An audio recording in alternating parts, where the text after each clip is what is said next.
for a couple years, after that, because the Performance Center thing was 2015. So this is 2 years of me sending demo tapes and making reels, and it's so hard because I had never ring announced. I had never stood in a wrestling ring and ring announced. So my demos were me in front of a black curtain with an unplugged microphone. Like how serious could they have taken me? But I never knew if I was good because up until that Alexa Bliss Bailey match that everyone saw that they posted, my wife had never even heard me ring announce. Really?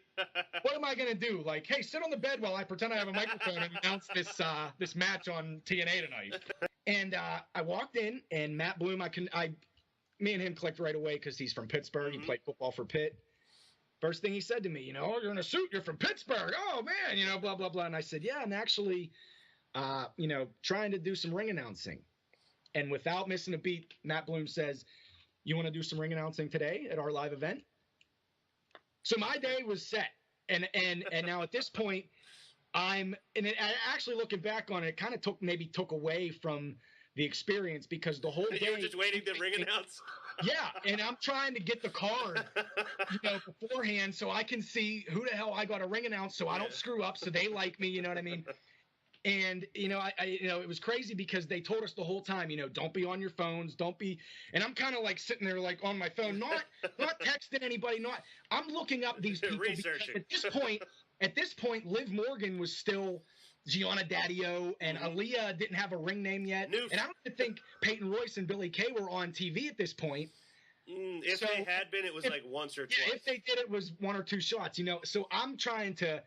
Well, I don't want to say, okay, well you're gonna ring announce this tag match, Billie Kay, Peyton Royce, and then me say, okay, Dasha, where are they from? So they put me in for the. I think it was the second match. Dasha did, the other half of the ring announcing. Yeah, it was because I did the interview post match with Hugo Knox after the first match. He faced Mike Rawless or Riddick Moss. Riddick Moss, yes. Yeah.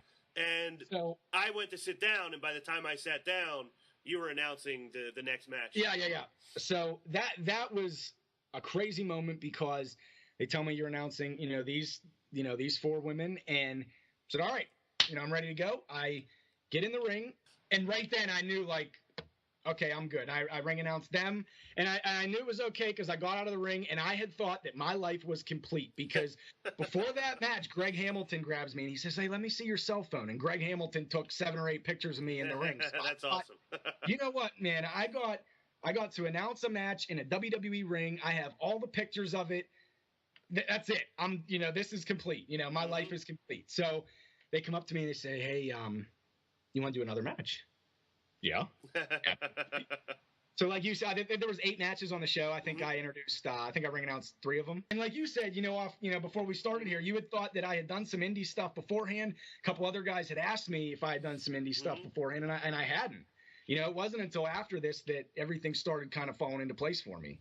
You went into that Performance Center visit with an enthusiasm for what you were there to do, and everybody knew it. Those of us who were there as visitors knew it. People who were there as the coaches knew it. People who were there who bring on new talent knew it. So I appreciate you saying that. And looking back on it, I can honestly say 100% certainty that I would not have gotten, not some of the opportunities I've gotten, I would not have been given any of these opportunities if I was not at the Performance Center.